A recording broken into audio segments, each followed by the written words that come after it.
Nancy Pelosi started it again. I don't know why she can't just tell the truth. We have a piece of video of her admitting that she screwed up, admitting she should have had the National Guard there on January 6th. And when a reporter last week put a microphone in her face, she yelled, "Shut up!" and then started acting like that none of it was true. Well, we know that she turned down the National Guard. We know that it was requested several times by the then police chief for the Capitol Police. That is Chief Stephen Sund. We've had him on before, friend of the show. His book is called Courage Under Fire, the definitive account from inside the Capitol on January 6th. Chief, good to see you again. How you doing? I'm doing well, Joe. Thank you very much for having me back on. You know, I did a video where I showed what Nancy Pelosi said on that day in the car with her daughter, Terry. Then I showed what she said to the reporter last week. And then I used your post on X that completely just annihilates her argument. I mean, it was, 8 or 9 times that you requested the National Guard in the 3 days before and on the day of, and then finally it got approved 3 days and a few hours later. I mean, all of that is verifiable, right? Oh, 100%. And it's 11 times, but who's counting at that? 11. Wow. Yeah, it was almost a dozen times, and only on the 11th time. And I keep really good facts. I keep all my receipts, and I've been forthcoming. I've turned over all my phone records, all my video transcripts, all my information from day one. And Speaker Pelosi has been they've said she's off limits. The January 6th Select Committee said she's off limits and all her phone records. But I've pushed all mine over. I can tell you exactly. I wasn't approved until 2:09 p.m. on January 6th, 71 minutes after I started asking on that day, and I was denied multiple times on January 3rd in advance. So when she comes out and says that last week, I mean, I guess your reflex action at this point is, I've got to correct the record right now, or people will believe what she just said, right? Oh, absolutely. And this actually is probably about the third time I've had to go in there and do it, where she's out there talking about how it was the White House and President Trump that prevented the National Guard from being there. And that's not the case at all. The biggest delays I faced were delays right within from her Sergeant at Arms not approving my request. And it's interesting because in 2024, I think it was March 24, Congress put out a report that said if he had approved my request for National Guard on January 3rd, chances are the Capitol would have never been breached. Wow. It is Chief Stephen Sund. Get this book. It's called Courage Under Fire, the definitive account from inside the Capitol on January 6th. We talked about this last time, but I want to make sure that we clear up the record.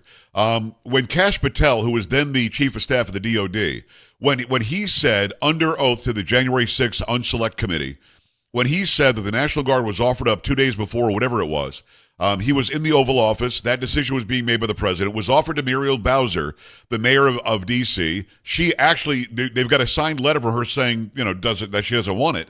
Nancy Pelosi didn't give the approval until when you said she did through the Sergeant at Arms. When they offered the National Guard, and Patel says it was at least 10,000 that were offered. When they offered it, were you told that? Did you know that meeting happened in the White House? Or does that always go through Nancy Pelosi? It goes through the Sergeant at Arms. It also goes through the mayor of D.C. Were you in that chain? So I'll fill you in on this. Was I aware of the meeting? No. This is how it works down in Washington, D.C., especially with the United States Capitol. People keep thinking that the executive branch can just send National Guard over to the legislative branch as they wish. No, that's not the case. Okay. They need to be requested on, and it has to go through an approval process before they can be requested on the Capitol grounds. So I started that approval process on January 3rd, requested twice, and it's written in law. It's 2 U.S. 1970 that says I must get permission to bring in any federal resources, including the National Guard. And it has to be approved by the Capitol Police Board, which is the House and Senate Sergeant at Arms and the architect of the Capitol, and leadership in advance of an event. I was denied twice. So what I do know of the meeting is this. When I wasn't there, don't know if it's 10,000, but I do know that the Pentagon called over and spoke to a deputy chief in my office offering National Guard assistance. I was told it was on January 3rd, probably about 1 o'clock in the afternoon, but I had been denied permission to bring in any resources. So by law, I had to turn it down. And I can tell you that was the program manager for what they call the Defense Support for Civil Authorities. I can guarantee you that is what happened. It's Carol Corbin. I've worked with her before. I've sworn in thousands of National Guard troops. So I know the process. But so did he offer 10,000? What I think would have happened is if we had been approved, they would have done an assessment and provided me whatever resources I needed. If that's the case, I knew exactly what I needed: unarmed National Guard to stand next to my officers on the perimeter. Right, and they were afraid of the optics. Oh, they were afraid of the optics. About how did the optics end up with people rioting and vandalizing the Capitol? It's just the whole thing is so backward to me. So let me make sure that I understand the course that you just went through. You did want the National Guard. You know that the Department of Defense did offer the National Guard. You literally did not have the power as the chief of police for the Capitol to say, yes, please send them. There's some board you've got to go through that has like 3 members. And then the Speaker of the House and I guess the Majority Leader in the Senate, they can both decide whether or not you can do it. You have to go through that much. You've got an emergency situation on January 6th. If you didn't have to go through all those steps, you would have squashed it immediately, I'm guessing. Oh, it would have gone a whole lot quicker if I didn't have to go through all those steps. And what should tell you that I was absolutely right in what I'm telling you, what confirmed that I'm absolutely right, is 11 months after January 6th, in December 2021, Congress passed what's called the United States Capitol Police Emergency Assistance Act, where they amended to U.S. 1970, the law I told you about, that Right. now gives the chief the ability to call in those resources. Oh, So wow. based on my testimony, they changed the law. They admitted it. Wow, it is Chief Stephen Son. He was the police chief there at the Capitol Police that day, January 6, 2021. Book is called Courage Under Fire, the definitive account from inside the Capitol on January 6th. Were you surprised to find out that 274 undercover FBI agents were in that crowd? Yeah, that was a very surprising number to see. And I've read through that report several times. If you read through the report, it talks about how some of them were used. We had 2 pipe bombs. And I know for a fact some FBI agents responded to the 2 pipe bombs to what we Right. call the incident command. Each are going to have their incident command.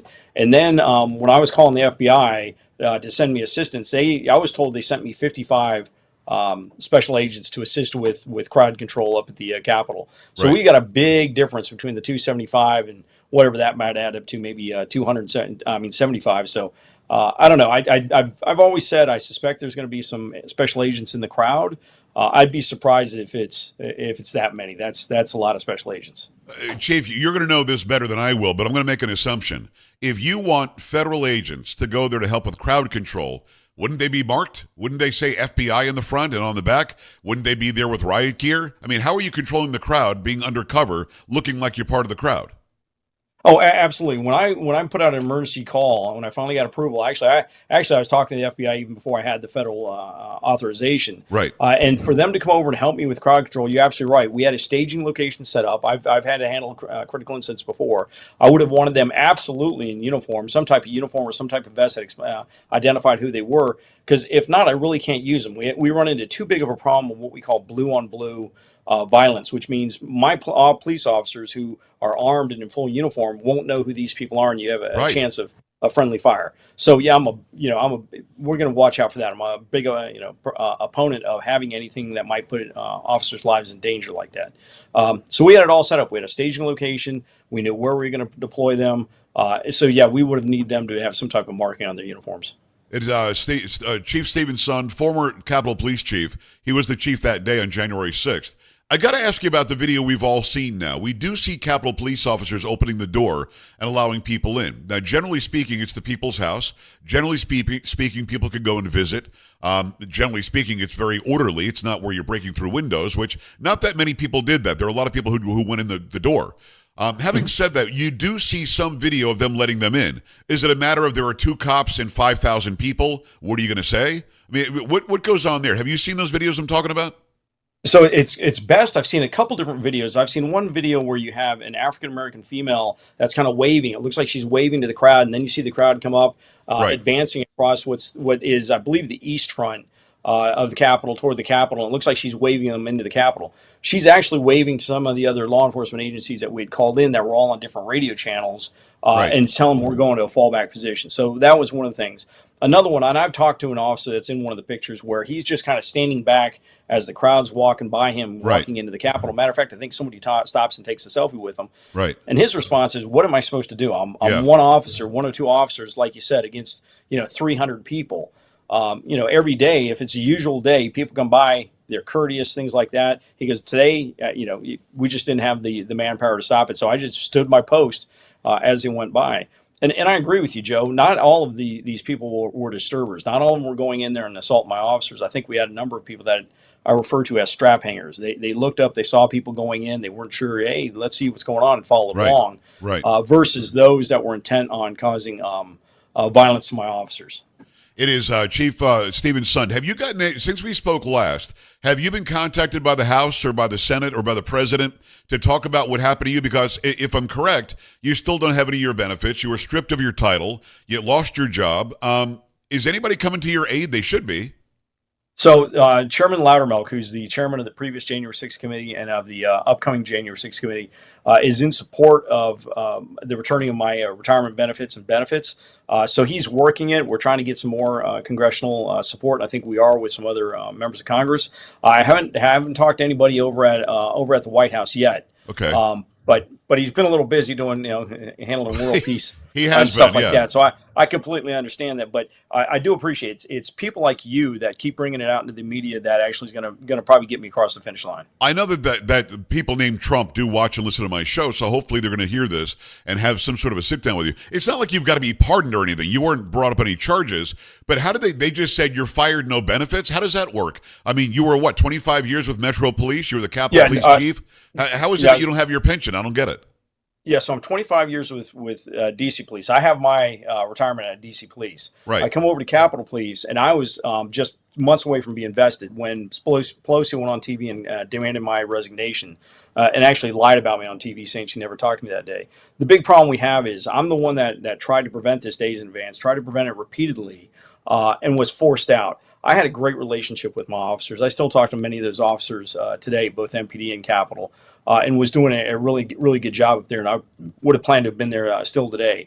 So I think they need to take that into consideration. It is Chief Stephen Sund. He was the chief that day on January 6th. So you have the benefits from D.C. Police. You don't have the benefits from being the Capitol Police chief. Did you resign because she called for your resignation? Did you have to?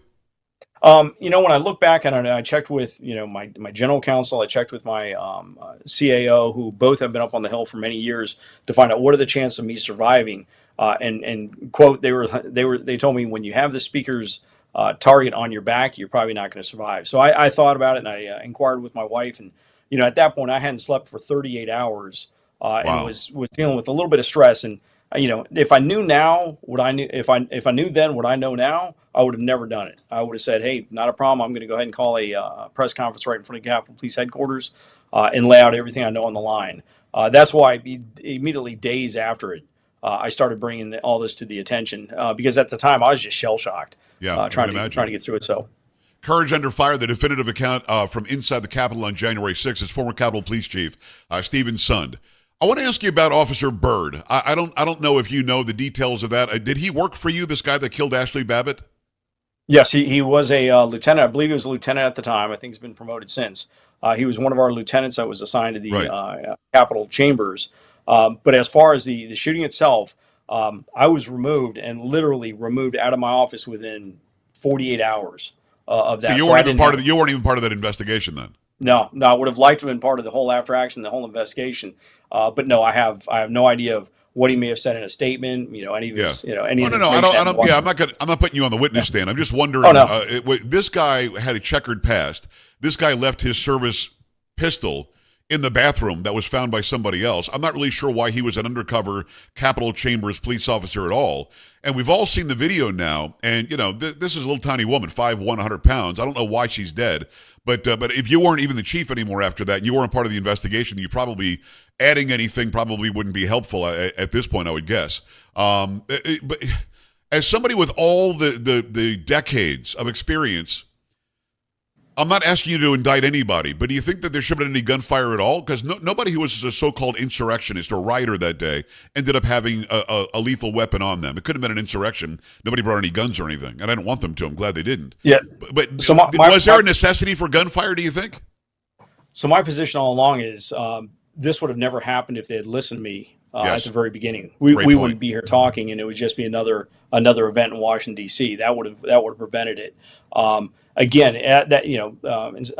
Lieutenant Byrd using his firearm, that's something he has to account for and he has to be able to justify. And I don't know, I really don't understand how he, what he said to justify it or what, but, every officer needs to live with that. And any loss of life is tragic. So especially, on that day. But I'm just glad there wasn't more loss of life. And I'm not sure if you had talked about this. I had a member of Congress screaming at me that night is Tim Ryan from Ohio. I don't mind saying his name because he's the one that was screaming at me about why I didn't order my officers to open fire on the crowd. Imagine that. Wow. Imagine if I'd done that. Yeah. Chief, there were literally some like 70-year-old women taking selfies. You're just going to open fire on the crowd? What are we talking about? Yes, there were bad people who did bad things. They vandalized, they rioted. They all paid 4 years in federal prison. But at the end of the day, to say something like that is so disgusting. It's Chief Stephen Son, former police chief of the Capitol Police, on that day, Courage Under Fire, the definitive account from inside the Capitol on January 6th. I'm going to ask you this, and you might not want to answer. It's up to you, but you could trust me. I'm not trying to corner you. Do you think about the conspiracy theories that have come out about January 6th? Now we know 275 undercover FBI agents. We know that there were some other, confidential informants that were in there that we knew about beforehand, like 26 of them. They were in there. The reaction of not having the National Guard. Is there a possibility in your mind that this thing was, let's have them do this because we want to make Trump bad? I mean, does that even enter your mind, or that isn't your mindset? So I got to tell you, I try and live in a world of facts. Yeah. But for me not to sit here and say, okay, let me think about why this crime may have happened. Let me think about why this may have happened. I am still a cop, and I still do some detective work. Right. To sit there and think that somebody could have easily come up with a way to allow this situation to get out of hand, and how would you do that? You'd prevent the necessary resources they'd need to secure it, Right. And then just vilify these people as best you can. It doesn't take much to think, hey, there could be something to that. And I'm going to, again, I've talked with Chairman Loudermilk. I hope he does a really good job to find out, one, who planted both those pipe bombs. Yes. That's going to tell us a lot. But when you start adding up the diversionary tactics from the pipe bombs, the lack of resources, think about this. This is the crazy thing, Joe. I'm asking for assistance starting at 12:58 p.m. These people are fighting right outside the Sergeant Arms window. Right. And I can't get approval until 3 minutes before they break the first window of the Capitol. No, that's crazy. It's not hard to start thinking somebody wanted something bad to happen that day. So I try not to go down conspiracy, those rabbit holes without facts. But I'm hoping there's some facts that come and kind of substantiate what we face that day. Well, you've got a lot of facts, that's for sure. I've only got about 30 seconds left with you, Chief. If you don't mind, if they convene a new January 6th committee, I'm guessing you want to sit down and tell them everything you know. Oh, 100%. 100%. Chairman Loudermilk knows how to reach me. He knows I don't even need a subpoena. If they need anything, they can call me 24/7. I hope we get the truth about that day. I hope we get the truth about, because there were 250,000 at least. There might have been 1 million people there, and they were allowed to be there. The protest or the rally was all planned. We knew that was going to happen. Once they breached the steps to the Capitol, you should have had lines of National Guard there. And I'm with you. There's some reason why you were denied that. I'd like to find out why. I think the American people should find out why. Chief, I appreciate you. Get his book. It's called Courage Under Fire, the definitive account from inside the Capitol on January 6th. I appreciate you coming back on. My pleasure, Joe. Thank you very much for having me on. All right, brother. We're back after this. Stay right here.